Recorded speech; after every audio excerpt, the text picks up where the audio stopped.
Shops. How did they get here? Who made them? And what do they sell? All will be answered in time. But first, with school starting soon for myself, I'm liable to slow down uploads even further than they already are. And this goes for both my main and my shiny new secondary channel, which you should totally go subscribe to and watch, and other things too if you like when I play the video games and commentate them, and maybe other things that I don't think would do very well in the mix on my main channel. So yeah, this is both a PSA about that inevitably happening, and another show for my secondary channel. But no more time wasting like that song in the hit Flash game, Super Crazy Guitar Maniac Deluxe 4. We need to talk about money. The prices in shops are fairly simple. Every item has a base value, which is then modified by the level inflation coefficient, which is effectively how deep you are into the game. Obviously, the later you go, the pricier the items will go for. There are a couple exceptions. The Hedget and Dice Houses are unaffected by the price increases, for example, but that's the basics for pricing. Now, there is also ways to get discounts, the simplest being Big Spender discount, acquired by buying out a whole shop, excluding Dice Houses, Hired Hands, and the black markets, which gives a flat 10% discount for all future shops. Additionally, if you can get the crown, you get a flat 50% discount, and both of these discounts are applied after the formula for the base price multiplied by the inflation.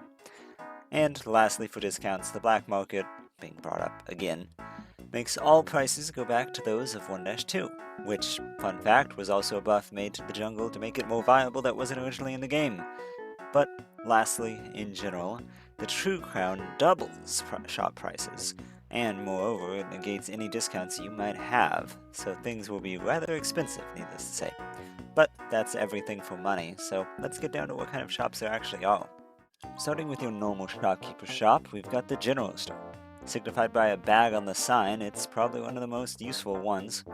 It sells a lot of basic stuff, bombs, both bags and boxes, ropes, paste, a parachute, and a compass. Fairly simple, but pretty nice stuff. Next, the clothing shop, signified by the clothes hanger on the sign. It generally sells you things you can wear. Cape, pitcher's mitt, climbing gloves, spring shoes, spike shoes, spectacles, and also rope for some reason. After that, we have the pet shop, signified by a dog on the sign. It's one of the most predetermined shops, always selling 2 rope piles, leashes for the animals, the pet for the floor, and a mount, a Toki, rock dog, or an axolotl. Although, interestingly, a pet shop on the black market will replace the mount with a rope pile, since mounts can't actually be brought through backlayer doors. Then we have the weapons shop, signified by a pistol on the sign. It sells a wide variety of things, all of which being generally offensive, such as bombs, both kinds, a boomerang, a freeze ray, machete, shotgun, crossbow, spike shoes, camera, web gun, power pack, metal shield, and even a present. Not generally that useful, but sometimes can be a good one. Next up is the hired hand shop, signified by a fist. This one always sells a hired hand and one item that can appear in the clothing shop, some attire for the dashing gentleman. And that's literally it. A slightly more interesting one, the specialty shop, signified by a magnifying glass. It can sell bombs, a compass, spectacles, camera, metal shield, freeze ray, mattock, skeleton key, and all backpacks, not including capes, which is your best shot at actually finding a jetpack early on. And of course, the Dice House. While not exclusive to shopkeepers, we'll get to you, they've got them too. For 2.5k, you can roll the dice. If you roll them both, the sum of the die will determine what you get. If it's 6 or less, you get nothing. 7 exactly, you get the item shown, and 8 or higher will give you 5k, or more effectively double what you spent. Additionally, if you whip a die while it's mid-air, it will always roll into either a 1 or a 6, making 7s much more reliable. And if you have a lucky clover and you roll a 6 on one of the dice, then the other die will have a greater chance, specifically about 75%, of actually landing on a 1. And lastly, technically, for the shopkeeps, there's also the Hedget shop in the black market. Obviously, it just sells the Hedget for 40k, 36k if you have the big spender discount. And I just figured I might as well throw this in here for posterity's sake, but that does wrap up all the normal shops.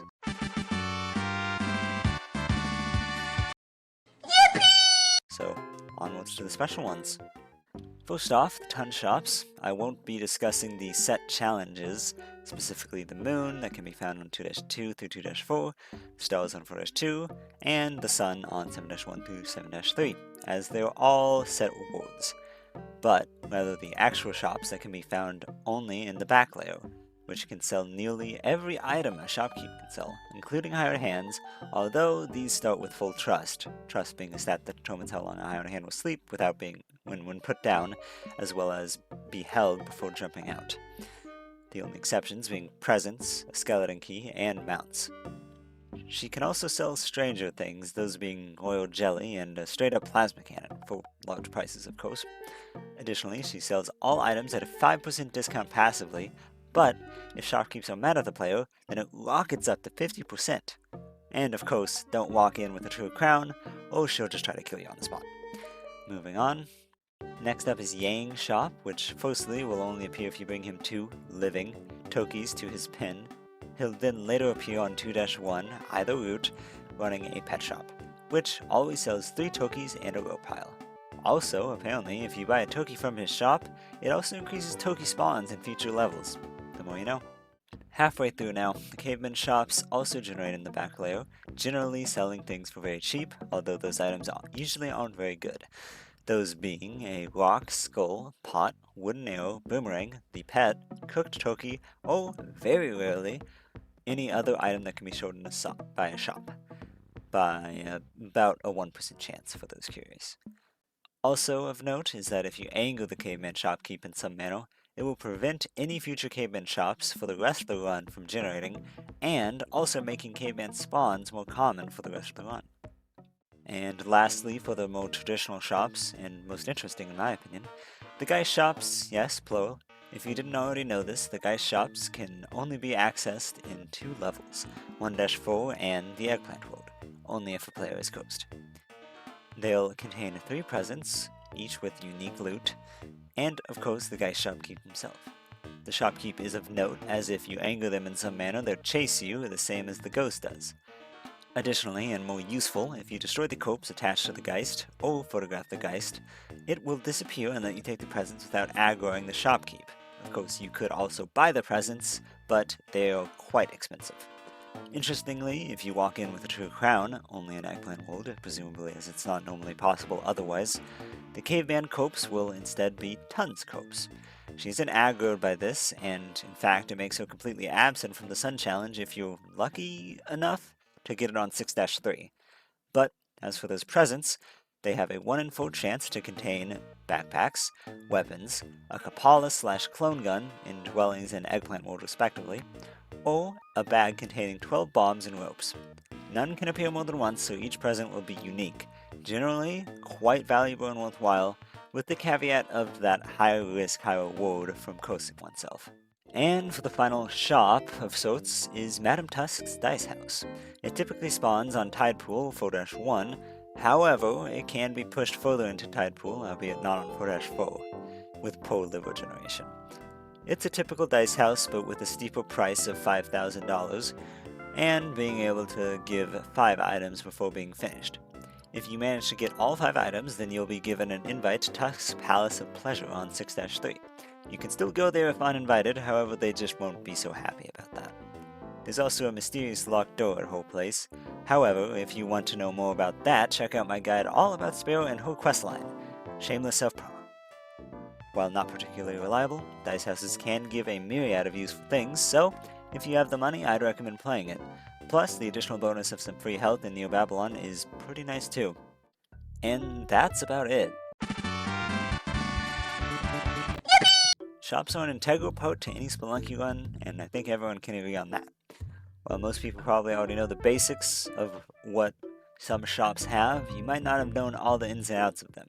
Same goes for the special shops that exist. I mean, I learned a thing or two just making this video. And that's what's so good about Spelunky to me. There's so much depth, it feels like you never quite run out of something to find or something to talk about.